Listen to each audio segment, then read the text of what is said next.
Success classes में आपका सबका स्वागत है। एक लास्ट अपन रिवीजन करते हैं पूरी केमिस्ट्री का। उसमें जिस लेसन से जो मोस्ट इंपॉर्टेंट टॉपिक बन रहे हैं मैं वो आपको बुक पार्ट से बता रहा हूँ, आप एक बार उनका अच्छे से रिवाइज कर लेना।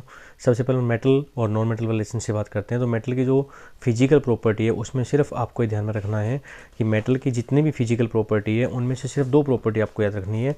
एक तो मेलेबल वाली याद रखनी है, दूसरा आपको याद रखनी है डक्टिलिटी वाली।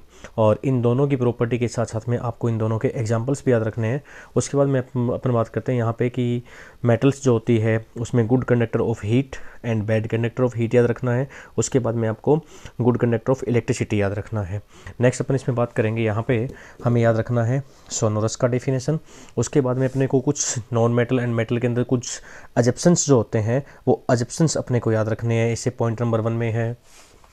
नेक्स्ट अपने पास बात करते हैं अपन point number 2, point number 3, point number 4। उसके बाद में अपने को यहाँ पे ध्यान रखना है कि इस पेज पे दोनों क्वेश्चन ही आपके लिए वेरी मोस्ट इंपॉर्टेंट है, question number 1 and question number 2।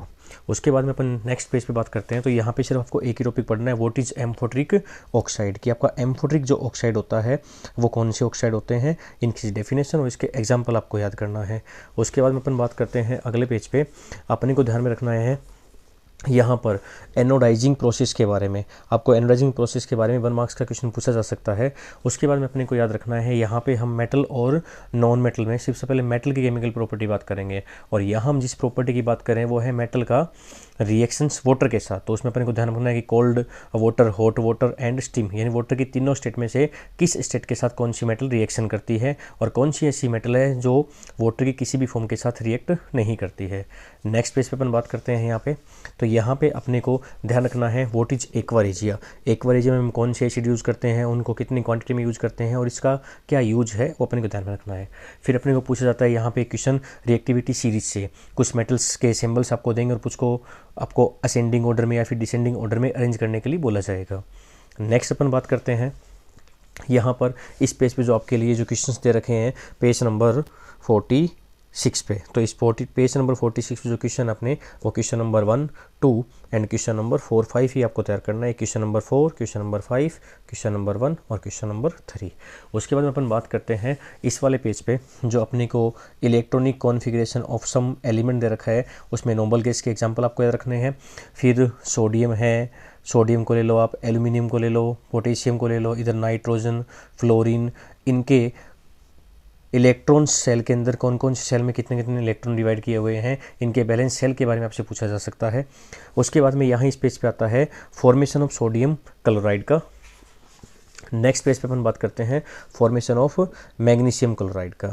उसके बाद में आयोनिक कंपाउंड की सिर्फ दो प्रॉपर्टी आपको याद रखनी है, एक तो इसमें इसकी फिजिकल क्वांटिटी है, एक इसका मेल्टिंग और बॉइलिंग पॉइंट आपको एमसीक्यू में पूछा जा सकता है। उसके बाद में यहाँ पे अपन बात करते हैं कंडक्टिविटी कि जो आयोनिक कंपाउंड होते हैं वो अपने को पता है मोल्टन स्टेट में ही इलेक्ट्रिसिटी को कंडक्ट कर पाते हैं, सॉलिड स्टेट में ये इलेक्ट्रिसिटी को कंडक्ट नहीं कर पाते हैं, बस आपको इतना सा याद रखना है। उसके बाद में इस पेज के क्वेश्चन नंबर 1 और 2 का आप अच्छे से तैयार कर लें। फिर अपन बात करते हैं एक्सट्रैक्शन ऑफ मेटल्स की। तो इसमें अपने पास आता है सबसे पहले व्हाट इज ओर क्या है, what is mineral, what is gang, ये तीनों की शॉर्ट डेफिनेशन आपको याद कर लेनी है। उसके बाद में इस पेज पे अपन आते हैं कि जो मिडिल कैटेगरी के मेटल होते हैं उनके ओर्स अपने को किस फॉर्म में मिलते हैं। तो मिडिल कैटेगरी के जो ओर्स होते हैं वो अपने को कार्बोनेट फॉर्म में मिलते हैं और एक सल्फाइड फॉर्म में मिलते हैं। और जो कार्बोनेट फॉर्म में जो भी ओर्स अपने को मिलता है अपन उसको किस प्रोसेस से प्योर मेटल हासिल करते हैं। तो सबसे पहला प्रोसेस क्या होता है उसमें कैल्सिनेशन होता है। कैल्सिनेशन का मतलब क्या होता है, विदाउट ऑक्सीजन हम इस मेटल के कार्बोनेट ओर्स को गर्म करते हैं जिससे ये ऑक्साइड में कन्वर्ट हो जाता है। फिर अपन उस ऑक्साइड का क्या करते हैं, कार्बन के साथ रिडक्शन करते हैं और अपने को प्योरीफिकेशन ऑफ मेटल वाला प्रोसेस हासिल हो जाता है। सेम ऐसे अपन बात करते हैं यहाँ पे अगर अपने पास सल्फाइड ओर्स हो तो अपन उसका क्या करते हैं, रोस्टिंग वाला प्रोसेस करेंगे।